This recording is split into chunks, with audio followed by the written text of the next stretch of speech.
I dag får jeg besøg af sangerinden og sangskriveren Maria Montell. Udover musikken er hun også forfatter og har udgivet ind til flere børnebøger. Og så har jeg hørt, at hun faktisk er ret skrap til at lave mad. Så det kan være, at jeg får baghjul i køkkenet i dag. Jeg skal lave paella, og vi skal have sangria til. Klart.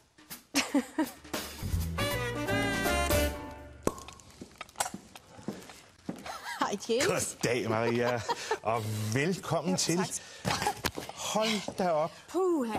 Velkommen i køkkenet. Tak skal du have. Ja. Hold da op. Ja. Jamen der var dog, der en lille reje der. Der er noget fra havet. Fortæl. Jamen, Hvad har du med? altså. Du har rigtig meget med. Jamen, det har jeg faktisk. Jeg skal jo lave paella. Og jeg har jo... og jeg har jo nogle rigtig lækre ting med her. En lille diskret reje. En lille diskret reje, ikke? Og så har jeg nogle små jomfruhummer, og så har jeg nogle blåmuslinger og nogle, hvad hedder de der, fongole. Det er de små vongoli her. Ja. Som gerne skulle smage rigtig, rigtig godt. Ja. Det er så lige fedt. Jeg blander både skaldyr og kylling Yes. i min paella. Kylling fint. her. Der er noget kyllerylle der, ja. Og så giver den også lidt gas med noget chorizo, for der skal noget smag i. Vi skal have noget krudt i. Præcis. Ja, og så kommer der jo, så har jeg jo selvfølgelig lidt ris med. Ris, det spiller jo en ret væsentlig rolle. Og her har vi jo også noget, det her, det er jo altså heller ikke uvæsentligt i en paella. Nej, og ved du hvad, jeg var helt i chok over, at det er så dyrt, sådan noget safran. Safran er dyrt. Ja. Til gengæld, jeg tror, det ligger sådan lidt afhængigt af kvaliteten, mellem 40-60.000 kroner kiloet. Ja. Til gengæld, så bruger man jo altså ikke ret meget. Nej. Så heldigvis. Ja, så det bliver meget gult. Men altså safrans, det bliver man nødt til at have. Ja. Og så er der altså hvidløg. Det skal vi også have noget af. Det er jo det med hvidløgene, ikke? Det kan vi godt lide. Og så har vi noget ramløse. Jamen, det er fordi, jeg tænkte, vi skulle have noget drik. Okay. Vi skal have noget sangria. Ja. Noget sangria? Okay. Ja. Vi skal hygge os, ikke? Ja. Og så er der selvfølgelig alle grøntsagerne her, som jeg havde tænkt mig at de kommer også ovenpå? Ja, lige præcis. Og så selvfølgelig nogle ris til paella. Du har arborio-ris, som jo er de italienske risotto-ris. Ja. Man kan også bruges til paella. Ja. Jamen, ved du hvad? Så selvfølgelig rioja. En rioja. Det er jo godt. En rioja. En rioja, ja. Ved du hvad, Maria, jeg tror også, jeg vil selvfølgelig også kaste mig ud i noget paella-lignende, men jeg vil lave en lille variation, og den kan vi se lige om lidt. Okay. Lad os komme i gang. Ja. Jeg vil lave den her ret, fordi jeg er vokset op med paella og sangria og tapas og spansk mad. Og det lyder måske ikke sådan gastronomisk eller noget, men som fransk madlavning for eksempel, men jeg kan godt lide, der er sådan noget nostalgi omkring det. Jeg vil jo altså også lave en form for paella, men det er altså ikke den klassiske paella. Det er en af de mange risretter, man kan få ved den spanske kyst omkring Valencia, og den hedder arroz a banda. Og hele ideen med den er, at man altså skal starte med en rigtig god fiskefond. Så det er det, jeg vil sætte i gang. Jeg starter simpelthen med olie i gryden, og der er meget hvidløg i den her ret. Jeg håber, du kan lide hvidløg. I love it. Det er godt. Det var heldigt. Fordi me gusta. Vi starter i hvert fald med lidt hvidløg her, og så en lidt pudsig ingredient. Appelsinskal. Okay, ja. Det får også lov til at stå og riste, og så skal vi have noget chili, fordi der skal også være sådan en lille smule bid i den her form. Hvor meget eller hvor lidt, det bestemmer man jo selv. Men sådan et pænt nip. Og det, der ellers skal i den, så har vi jo her, vi har noget fennikel, vi har noget løg, der er noget rød peber, og så er der en forfærdelig masse fisk. de der fantastiske rejer, du havde med, der har jeg jo altså fået lov til at låne et par stykker. Og sådan nogle hoveder og lidt skaller, det giver jo altså rigtig guf til den fong. Og ellers er det sådan, hvad man nu kan få fat på af fisk, der må godt være lidt forskelligt. Det behøver ikke være særlig fin fisk, bare noget, der ligesom kan give kraft til den her fong. Fordi selve fiskekød, det bruger vi ikke. Fyldet derimod, det bliver jo altså de her fantastiske rejer. Det er jo simpelthen en bøf. Og så blæksprutte, som bare skal stege sig lynhurtigt. Det er det med blæksprutte. Enten skal det have ultrakort tid, eller også skal det have meget lang tid. For ellers bliver det sådan noget kedeligt tyggegummi, som vi ikke gider. Ja. Så det er ligesom det, jeg starter op med. Og hvad, du har noget fong over, kan jeg se. Ja, jeg har også... Jeg skal jo så lave den traditionelle paella, eller... Jeg ved ikke, hvad der er traditionelt. Jeg har hørt noget om, at paella, det var sådan noget med, altså hvad man så havde i køkkenet, og det puttede man så ned i noget, og så puttede man noget safran i, og så blev det gult. Lige præcis. Men der er mange forskellige versioner. Ja, mange forskellige versioner. Det har jeg også fundet ud af, og alle siger, at det er den rigtige, eller det er den klassiske og sådan noget. Men jeg tror ikke, der er nogen regler for det. Bare det smager godt. Men jeg er i hvert fald i gang med at lave en hønsefong, og der havde jeg faktisk også nu jeg kan jo godt lide at stjæle idéer fra James, så det gør jeg straks. Og så hugger jeg lige hovedet af den her, og så tænker jeg, ja, så putter jeg også den her ned i, fordi så ligger den også og giver god smag. Jeg har stegt fennikel og rød peber og løg og hvidløg og alt andet hyggeligt, og nu kommer simpelthen hele baduljen ned.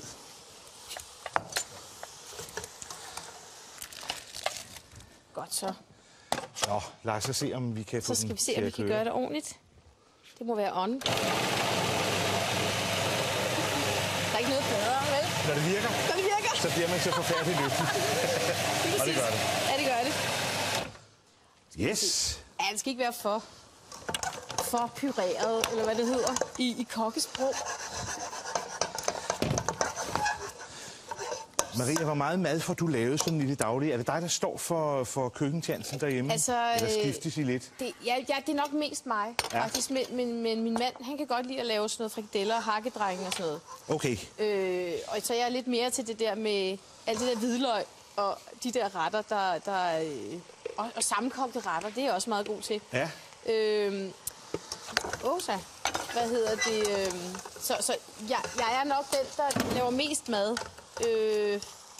lige for tiden, fordi jeg har jo 3 små børn og sådan noget, og jeg ved ikke, så er det bare blevet lidt til, at det er mig, der laver maden. Okay. Men Thomas kan godt lide det. Hvor gamle er de fra dine unger? Jamen, jeg har en på 2, og så har jeg en på 6, og så har jeg en på 8. Ja. Okay. 2 piger og en dreng. Det er så en udfordring i at ramme noget, som de alle sammen godt kan lide. Og måske ikke den 2-årige, fordi der plejer det at være rimelig nemt, ikke? Ja. Altså, jeg vil sige, at min søn, han er meget kredsen. Og han kan ikke lide, altså det værste, han ved, det er spaghetti kødsovs. Ej, så er det kun spaghetti, han spiser. Ej, ikke det der uvisse. Hvad er det for noget uvis, der er nede? Jeg ved ikke, hvad der er nede i en kødsovs, fordi det er... Jeg ved ikke, hvad der er, vel? Ej, så ja, det er meget, meget spøjst. Altså, spaghetti med kødsovs, det plejer at være en sikker vinder, ikke? Jo. Altså virkelig den, man altid tyr til, hvis man siger, det kan vi alle sammen samles om, spaghetti med kødsovs. Ja. Men det kan han altså ikke. Nej, det kan han ikke lide. Godt, nu skal jeg have en gryde. Mens du henter en gryde, så vil jeg nu tilsætte noget vand til min fong. Jeg tror, den skal have lidt mere.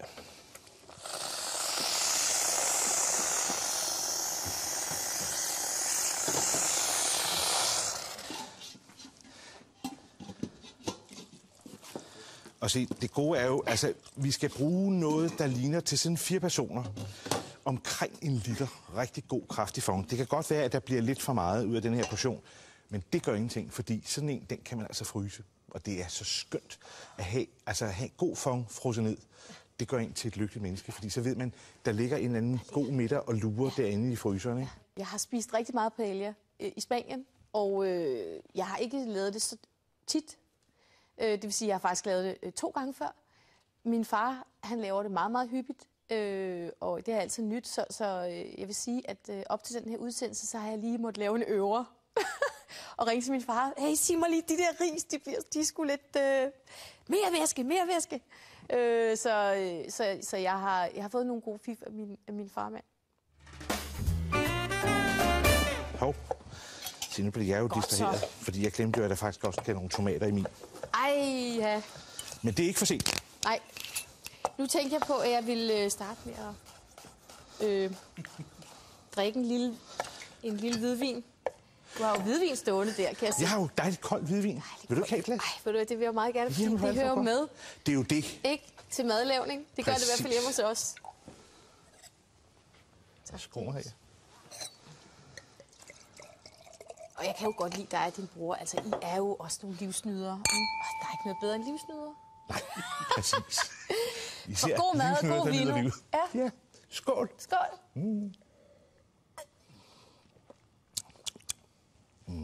Dejligt. Den kunne vi godt lide. Den kan vi godt lide. Nå, jeg smider lige mine tomater op. Godt. Nu vil jeg lige give muslingerne lidt. Jeg kunne godt også bare putte dem... hvad hedder det? Nå, ja, du vil dampe dem op først. Jeg vil lige dampe dem op først, for lige at så lige se, om der er nogen, der er gode eller dårlige. Og så lige... Ja. Lige putte lidt hvidvin i, ikke? Godt med hvidvin i.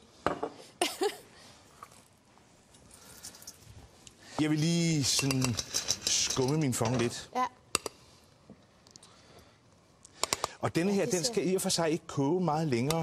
Det er jo det der med fiskefond, det er jo faktisk ret nemt, ret hurtigt at lave. Ja. For den skal ikke koge meget mere end 35 minutter max. Okay. Fordi så kan man faktisk ikke trække så meget mere smag ud af fiskebenene. Hvis man så vil have den yderligere kraftig, så skal man se den, og så skal man koge den ned. Okay, ja. Hvis man vil have sådan, der virkelig banker ind. Jeg tror nu nok, at den her, med alt det der i, så tror jeg nok, at den skal blive god og kraftig. Ja. Jamen altså, jeg står her og hakker lidt ekstra hvidløg, fordi når min fond er kogt færdig, skal vi jo have startet risen op. Og der starter jeg altså med en ufattelig mængde hvidløg og 2 slags paprika. Endnu en gang den søde, og så den røde. Der skal ikke så meget af den røde i, fordi den er altså kraftig. Sig mig en ting, Maria, hvordan kunne det være, at vi skulle have paella? Jamen altså, det er jo... jeg har været feriebarn i Spanien, siden jeg var 8 år. Så jeg blev sendt afsted til Sydspanien med sådan en plastikfolder om halsen. Og så blev jeg sendt ned til min tante. Og der var jeg så, fordi mine forældre de havde ikke råd til at selv at tage afsted, så sendte de min bror og jeg afsted. Nej. Og så kom vi ned til Tante Ruth. Du havde en tante, der boede i Spanien? Jeg havde en Tante Ruth, der boede dernede. Okay. Og så var vi der i 6 uger, og vi levede der på stranden, og det var der, vi har også lært at drikke sangria og spise paella i øvrigt. Så har jeg ligesom, da jeg blev student, så tog jeg derned for at synge. Ja. Så havde jeg en mikrofon i hånden, og så gik jeg rundt og sang på de forskellige natklubber, og spurgte, om de havde brug for en sangerinde, som godt kunne tænke sig at komme i lære som professionel. Fantastisk. Du ved, jeg blev musisk sproglig student, ja.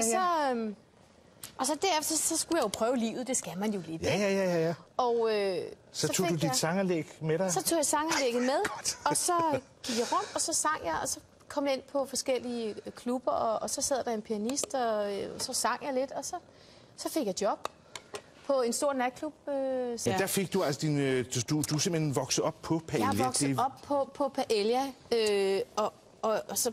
Men det er mange, det er andre, der har lavet den til mig, og min far har virkelig lavet meget paella. Ja. Og nogle gange så er det en succes, og andre gange så er det ikke en stor succes. Så nu er jeg taget over.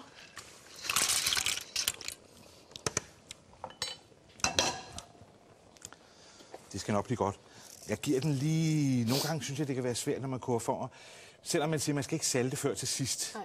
Jeg synes, det kan være svært at smage undervejs, hvis man ikke bare giver den lidt salt. Fordi så synes jeg, det bliver svært at vurdere, hvor den er på vej hen. Ja. Så jeg giver den lige et lille skud. Ja, nu har jeg altså 3 børn, og det er ikke altid, de godt kan lide den mad, jeg så serverer for dem. Specielt min søn, han kan kun lide hvid mad, så der er ikke noget med nogen farver på eller noget som helst. Så det var sådan noget, han skal kun have hvid mad lige for tiden. Og sådan måske lidt remoulade også. Men det er ikke altid, de er helt vilde med min mad. Men altså så i hverdagen, så kører jeg måske lidt det, jeg ved, den sikrer, så jeg ved, de får noget at spise. Og nogle gange, så skider jeg også på det, og så får de bare det, der bliver serveret. Du står der og rister din... Ja. En chorizo, Jamen, ikke?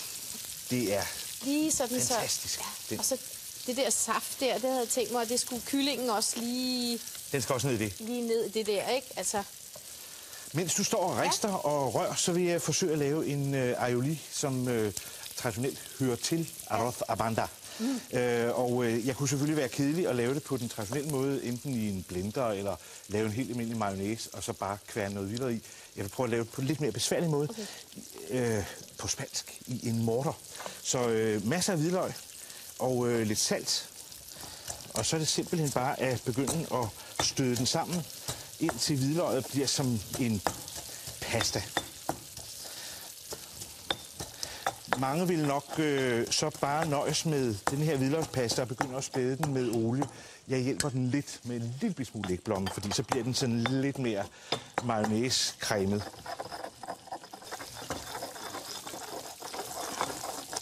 Så nu er vi sådan nogenlunde her, hvor det her er sådan næsten som en puré. Og så giver jeg den altså en lille bitte smule ægblomme.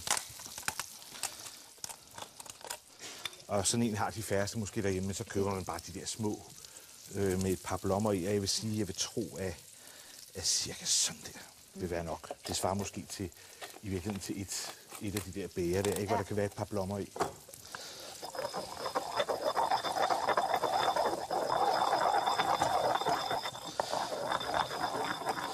Og så er der jo lidt forskellige måder. Altså, nogen synes, at det bliver lidt voldsomt, og det synes jeg også er til, at piske mayonnaise på olivenolie. Det kan altså godt blive meget kraftigt. Ja, det er rigtigt. Det nogle så jeg blander nogle gange og laver lidt neutral olie og en lille smule oliven, ikke? Okay, ja. Men til denne her, til sådan en spansk paella, hvor der skal være sådan en virkelig hissig hvidløgsfætter til, der bruger jeg altså ren oliven. Det er rigtigt. Det kan godt blive lidt bittert eller et eller andet. Det kan nemlig blive lidt bittert, ja. Altså, nu ved jeg ikke rigtigt, om jeg har givet dem her, om jeg har givet dem for meget. Om jeg har stegt dem lidt for meget. Jamen altså, men altså nu olien hvis er der det jo. har, ikke, så udmønter det sig jo bare i en lavere karakter. Så sådan er det jo. Det er jo så enkelt, ikke? Ja. Det er jo, fordi altså, jeg ikke er pro. Det er jeg heller ikke. Nej, men det jeg kan bare godt lide at lave mad. Ja. Jo, nu vil jeg stege kyllingen lidt i det her dejlige olie, der er kommet fra.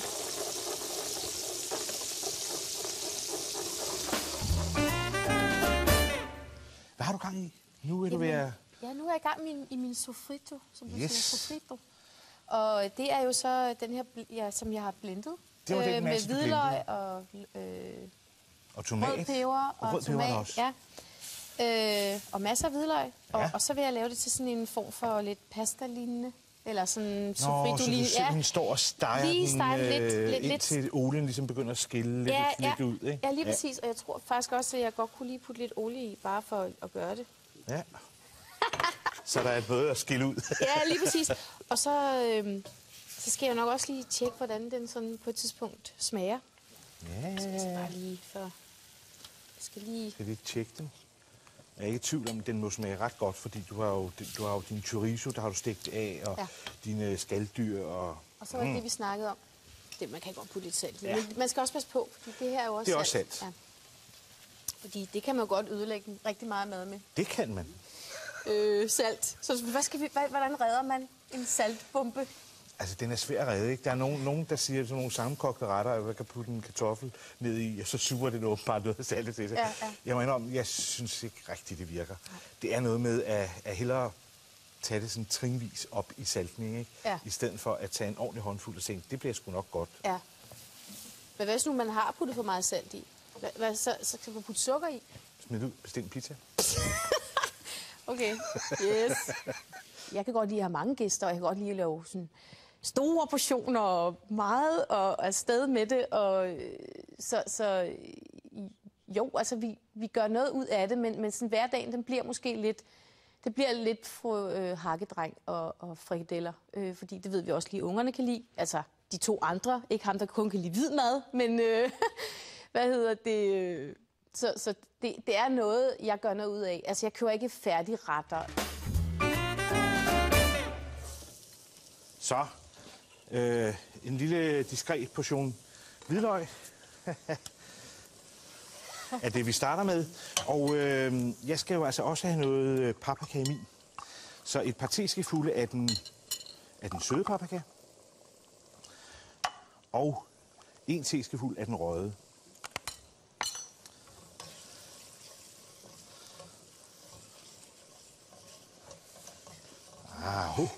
Se, du har jo brugt chorizo, ikke? Men prøv at mærke allerede denne her fra den røde paprika, den giver næsten det samme. Ja.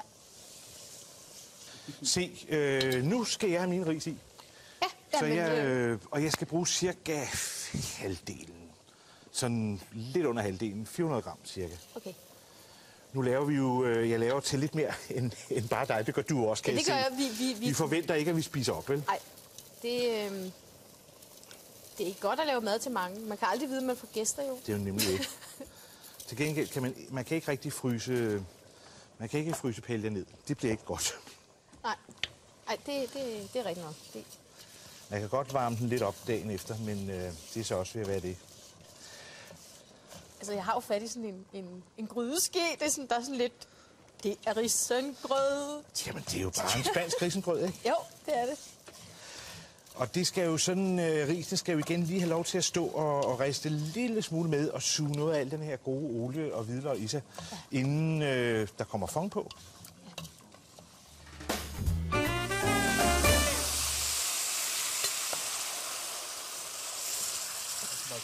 Ej, jeg tør sgu ikke. Så har jeg hældt min fiskefong på. Og der skal altså, selvom det ser ud af meget, du laver den der, ja. Jeg laver lige den der.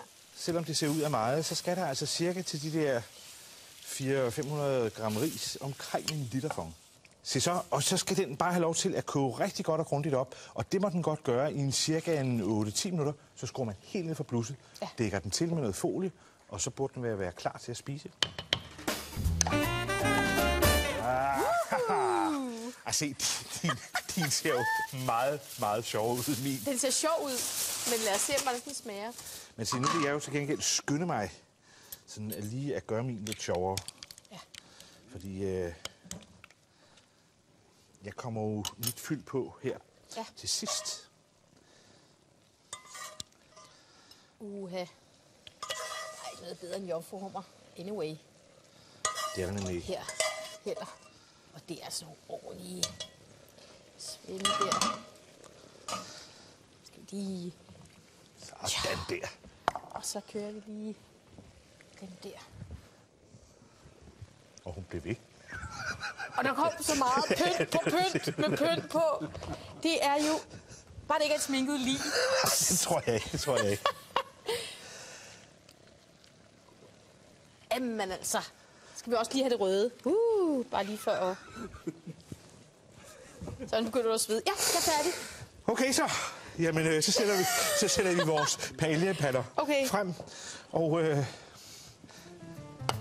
det er så en lille... Jeg passer på, ikke? Arroz a banda. Og det her er så en paella de España. Ved du hvad? Jeg synes, vi skal dække bord. Det synes jeg også. Ej, jeg glæder mig. Hvis jeg vinder over James, så vil jeg have det rigtig godt indvendigt. Helt sikkert. Det gør jeg nok ikke. Vamos, er det det, man siger? Det er det, vi gør. Det er det, vi gør. Jeg skal lave en swingende portion. Ja. Arroz a banda. Ja, og jeg skal lave en god portion paella. Og det kan ikke blive... Der skal være alt på. Alt til dig, James. Tak. Sådan, og en lille citron. Ej, jeg er sgu fedtet med det nu. Kan jeg mærke? Nu skal jeg lige have det hele og en jomfruhummer. Der. Det er det rene luksus. Jamen, værsgo, en lille beskeden portion. Og tag her. Det. Og tag endelig hvidløgsmayo til. Jeg tager hvidløg. Og så kan jeg jo se, du har jo lavet en sangria til os. Det kan simpelthen ikke blive mere spansk. Nej, altså. Og så midt på dagen. Det er det bedste. Det er jo også godt. Og så en siesta bagefter. Ja. Nå, nu må vi. Ja. Og det er lige lidt lemon-træk. Nu skal man jo lige have en haps med det hele. Ja.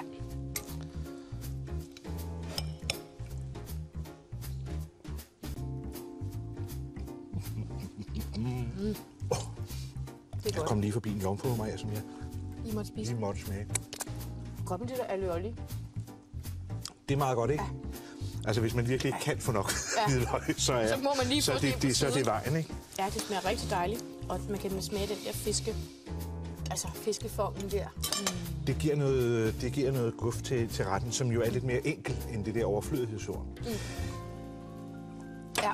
Vi har jo nogle tavler, og vi bliver jo simpelthen... Og nu kommer vi til det. Nu kommer vi til det. Nu kommer vi til det. Så fra 0 til 10 point. Ja. Og du skal bare være retfærdig, men hård. Jeg tør ikke kigge. Kan man stadigvæk sige 0,3? Nej. Altså.